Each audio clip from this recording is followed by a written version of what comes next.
नमस्कार। ज्योतिषीय श्रृंखला की इस कड़ी में आपका हार्दिक स्वागत है।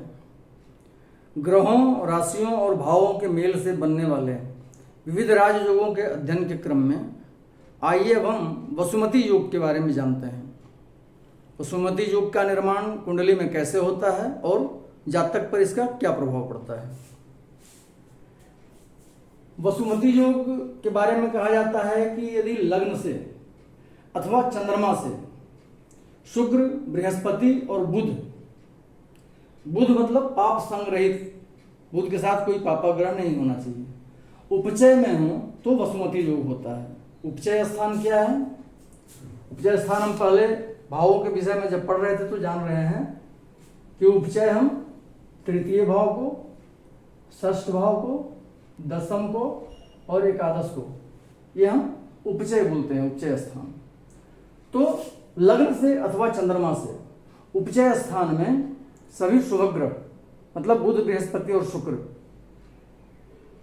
बैठे हों, बुध पाप संग रहित हो, बुध के साथ कोई पापाग्रह नहीं हो, तो ऐसे में वसुमती योग होता है। चंद्रमा भी जहां से बैठा हो वहां से भी उससे तृतीय स्थान में, षष्ठ स्थान में, दसम और एकादश स्थान में शुभ ग्रह बैठा हो तो वसुमती योग का निर्माण होता है। वसुमती योग तब भी होता है जब बढ़ते चंद्रमा सहित सभी शुभ ग्रह लग्न से उपचय घरों में स्थित रहते हैं। सिर्फ लग्न से, बढ़ते चंद्रमा का मतलब बलि चंद्रमा जो अपनी पूर्णता की ओर बढ़ रहा हो वैसा चंद्रमा, और सभी शुभ ग्रह लग्न से उपचय स्थान में बैठे हों तो वसुमती योग का निर्माण होता है। हम जानते हैं कि बलि चंद्रमा शुक्ल पक्ष की एकादशी से कृष्ण पक्ष की पंचमी तिथि तक पूर्ण बलि होता है चंद्रमा, तो वैसा चंद्रमा और सभी शुभ ग्रह लग्न से उपचय स्थान में बैठे हों तो वसुमती योग का निर्माण होता है। लग्न से ही जो वसुमती योग का निर्माण होता है यह उत्तम प्रकार का वसुमती योग होता है। चंद्रमा से जो वसुमती योग बनता है या चंद्रमा से उपचय स्थान में जो शुभ ग्रह बैठे हों और उसके द्वारा जो वसुमती योग बनता हो तो वो थोड़ा न्यूनतम प्रभाव वाला होता है। वसुमती का अर्थ होता है धनवान और सुंदर भी। यह मजबूत धन योगों में से एक है। यदि कुंडली में यह योग प्रबल रूप से प्रकट हो तो जातक अपार धन अर्जित करता है। उपचय स्थान जो है वो विस्तार के घर होते हैं। यह भौतिकवादी खोज में विस्तार, वृद्धि तथा सुधार का संकेत देता है। उपचय भाव में वैसे कोई भी ग्रह अच्छा परिणाम देता है और शुभ ग्रहों के साथ हो तो और भी अधिक देता है। यहां तीसरा और 11वां घर काम त्रिकोण से है और छठा तथा 10वां घर अर्थ त्रिकोण से है।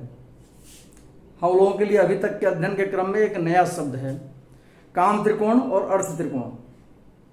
एक चीज हम क्लियर कर दें कि कुंडली के जो 12 भाव हैं, 12 भावों में 4 त्रिकोण का निर्माण होता है। जो 4 पुरुषार्थ मनुष्य के कहे गए हैं उसके हिसाब से 4 त्रिकोणों का निर्माण होता है। पहला त्रिकोण जिसको हम जानते हैं या सब कोई जानता है, लग्न, पंचम और नौम, इसको हम धर्म त्रिकोण बोलते हैं। लग्न, पंचम और नौम स्थान को यह धर्म त्रिकोण के नाम से जाना जाता है। दूसरा जो है द्वितीय, षष्ठ और दसम, ये अर्थ त्रिकोण के नाम से जाना जाता है। ये धन भाव से संबंधित है, इसलिए इस त्रिकोण को हम अर्थ त्रिकोण के नाम से जानते हैं। तीसरा है तृतीय, सप्तम और एकादश, इसको हम काम त्रिकोण के नाम से जानते हैं। चूंकि ये काम स्थान से संबंधित है, सप्तम स्थान से, और यह त्रिकोण का निर्माण हो रहा है इसलिए उसको हम काम स्थान बोलते हैं। और चौथा है चतुर्थ, अष्टम और द्वादश, ये चौथा त्रिकोण बनता है। चूंकि ये द्वादश मोक्ष स्थान से संबंधित त्रिकोण बन रहा है इसलिए इसको मोक्ष त्रिकोण की संज्ञा दी गई है।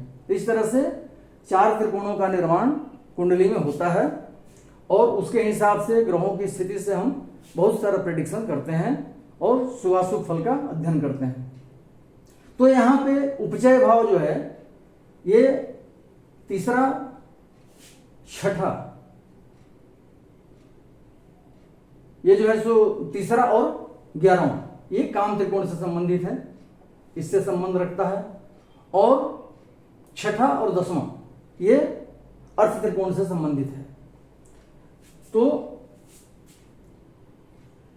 छठा और 10वां घर अर्थ त्रिकोण से है। इस प्रकार हम देख सकते हैं कि उपचय भाव जो है धन, जुनून, इच्छाएं, विकास, सफलता इत्यादि से संबंधित है। इन भावों के कारकों के बारे में हम जब जानेंगे तो इन सब विषयों का हमको पता चलेगा, या हम पहले से जान रहे हैं इस बात को।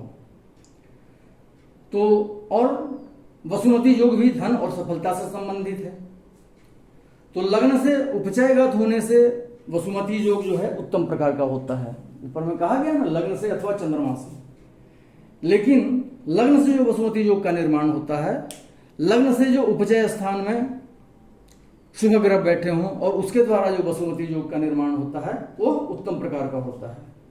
इस योग के रहने से जातक के पास अपार संपत्ति होती है, परंतु यदि 2 ही शुभ ग्रह लग्न से उपचय में हो तो भी जातक बहुत धनवान होता है। मान लेते हैं उपचय में सिर्फ तृतीय षष्ठ में या तृतीय दशम में 2 ही ग्रह बैठे हों उपचय स्थान में, तो भी जातक बहुत धनवान होता है। यदि लग्न से उपचय में 1 ही शुभ ग्रह बैठा हो तो भी जातक धनवान होता है, साधारण धन वाला होता है। वसुमती योग के प्रभाव से जातक अत्यंत धनवान होता है, बहुत साहसी और सुख सुविधाओं का आनंद लेने वाला होता है। ऐसा जातक रूपवान, अपने प्रयासों से धन अर्जित करने वाला, व्यवसाय में सफलता प्राप्त करने वाला तथा अपने जीवन में सभी प्रकार के सुख सुविधाओं से युक्त होता है।